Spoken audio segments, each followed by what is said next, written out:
Participation mo sa movie?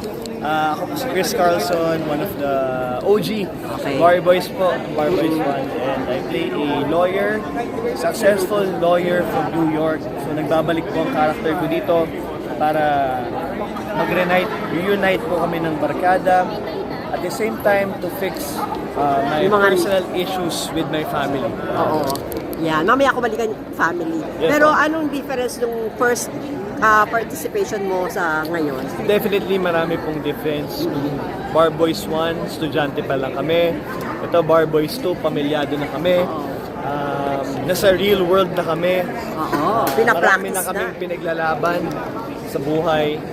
And what's new Mas is, challenging. for me, every role is challenging. Every part of my character is challenging. From part 1, part 2. Challenging siya kasi ibang tao na si Chris noon sa ngayon. So, at the same time, it's fun kasi I get to be with the younger artists, the new generation. Yes. Anong feeling working with them, di ba? Yung mga bata. Parang sabi ko, parang nag-switch dati nung bata ko. Parang, Flashback sa'yo. nakatrabaho ko yung mga idol ko, yung mga inahangaan ko. Ngayon, kami na pala yung parang nasa senior artist na Ano pala ako. na-feel mo doon? Parang tanda ko na or what?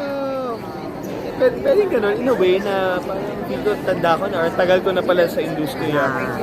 And I'm still here, blessed, na nandito pa rin ako. Oh, and good with good projects. Yes, po. Oo, di ba? Ngayon, ano sa tingin mo ang chance ng movie sa film? Kaya syempre awards, di ba? Ganyan. May laban ba tayo I do dyan? believe as an ensemble cast may laban kami.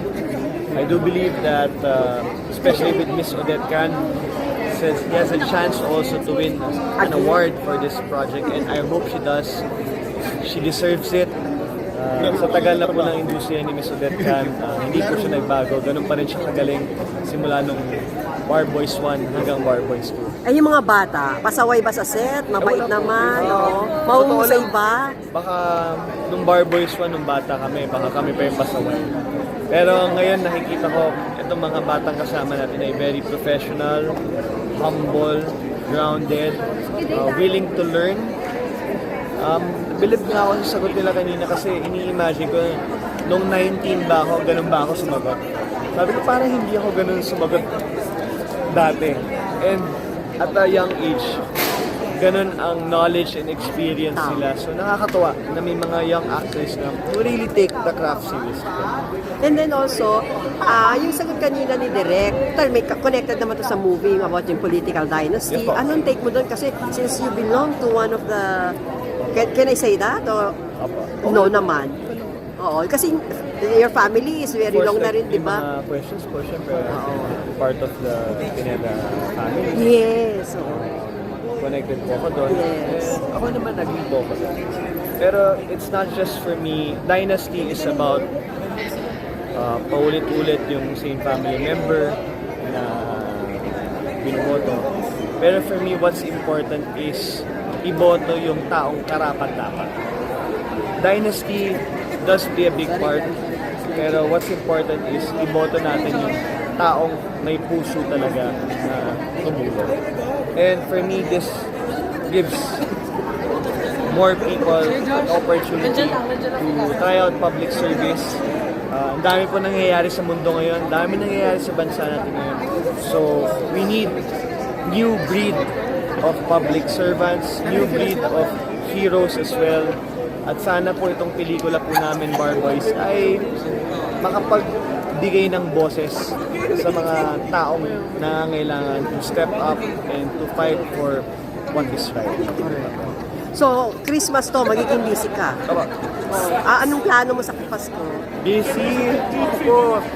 For me, Christmas, pag tumatanda ka, it's really more of giving back to your loved ones, to your family, to friends. So, tulad pag Christmas, parang wala naman ata akong binibili po para sa sarili ko. It's more of iniisip ko kung ano po pwede kong ibigay sa mga tao mahal ko. Like Kay Michelle. Oo, sa ano mom bibigay mo ko, sa kanya?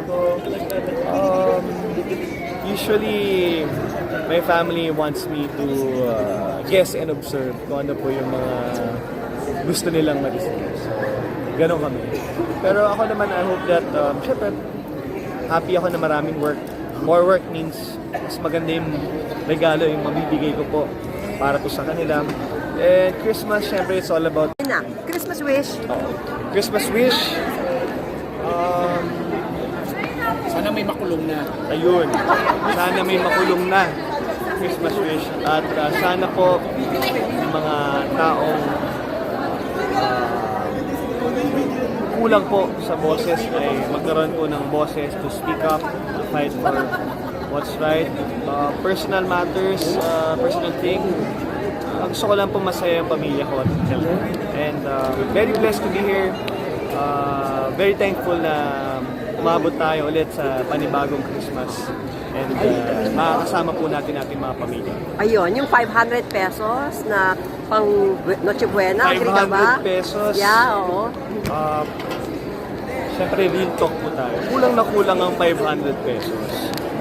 At for me, it should be higher. Pag inisip natin kasi Noche Buena, it's feast. Yes. So I don't think aabot ang 500 pesos dun po. Pero kung 500 pesos lang po talaga ang pera ko na may bibigay ko, pwede kang bumili ng spaghetti pack with spaghetti sauce, konting cheese, siguro nasa mga 200 na yon, di ba? Isang buong manok, kano ba manok? Mga 250. So pwede mo siyang i-roast or i-fried chicken. Tapos, yung the rest, pambili ng kanin. So, may small na handaan. Pero for me, it's not enough. Inisip ko lang dahil nagluluto ako. So, somehow kabisado ko yung ano. Wala pang dessert yun. So, kulang na kulang po talaga. And I hope that there should be a change na sa nangyayari po. And so, sunod-sunod ang mga wedding biglaan ngayon, surprises. Ikaw ay tagal nyo na rin ni Michelle. May plano ba next year? Or baka magulat kami bukas kasi kayo naman palang ikakasal. Kami naman po ni Michelle, siguro malalaman niyo na lang. Ay, ano siya talaga? We're on that stage at the same time. Pinag-uusapan din namin siya. Even like life, life being a married couple. Pinag-uusapan na namin yung mga bagay na gano'n. And for me, it's all about God's perfect timing. I pray for it. At the same time, kumbaga, I pray that I can be a good partner to Michelle, a good future husband, kung mag-yes po siya sa akin. And I also pray for, I guess, financial success. Mainly because I want to have a family with her, to have a house. So, more of those things na iniisip ko. Ilan taon na ba kayo? 6 6 years. Eh, 35 na ako. Pwede pa naman. Anong plano mo naman for 2026 sa karir mo? Anong mga maganap? 2026, Oo. if Anong things expect if namin? things go well, baka mag-abroad kami. For a show? For a show, for international show. Hopefully, What kind of show? Concert? action series Action po sa series. Korean. I don't wanna jinx it, pero sana Wow. matanggap ako. Good for us, good for me. Bakit mag-audition ba? Audition phase, shortlisted, so sana makapasok. Wow. So, ayun pala dapat Christmas wish mo rin, Pero no? business-wise naman, meron akong tinatayong Pilates business. I also want to put up a car wash business. I like to bake. I'm gonna try it. Magbibenta po ako ng cake sa Christmas. Kung may oras, kung hindi busy sa pag-promote ng Metro Manila Film Festival. Give it a try lang. Feel ko may place ako in baking. So, Paano mo nalaman yan?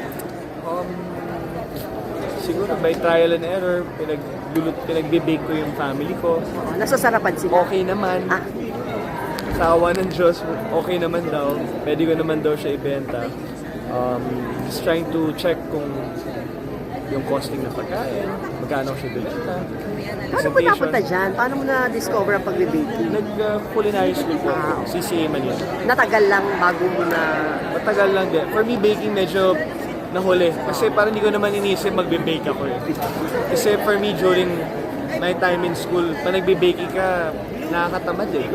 Kasi magpapa-assign mo pa. Oo. So sa school parang naghihintay ako. So I found it a bit boring. Pero nung nasa bahay ako, na-enjoy ko siya. Kasi Na-appreciate habang mo. nagbe-bake ka, nanonood ka ng TV, mag-workout ka, tapos tingin mo ulit yung Walang nasayang na oras. So walang sayang na oras. Unlike sa school, naghihintay ako ng 1 hour para paalsahin yung tinapay. Parang sayang sa oras. Pero pag sa bahay pala, pwede. So on my free time, I bake. Ay, po. Hopefully may bumili. Ano, ibibenta talaga? Ito talaga ako. Sure, I'll start with the chocolate mousse cake. Ay, taray. Tatayo ka ng bakery, ng bake Hindi shop. naman, parang home, ano lang, home... Homemade shop. na mga, Homemade parang lang. online lang din. Online, or benta ko sa village dahil meron kaming GC sa village namin. Subok lang, masarap. Ah, o sige. Later on na pag ano, diba? Opo. Oo.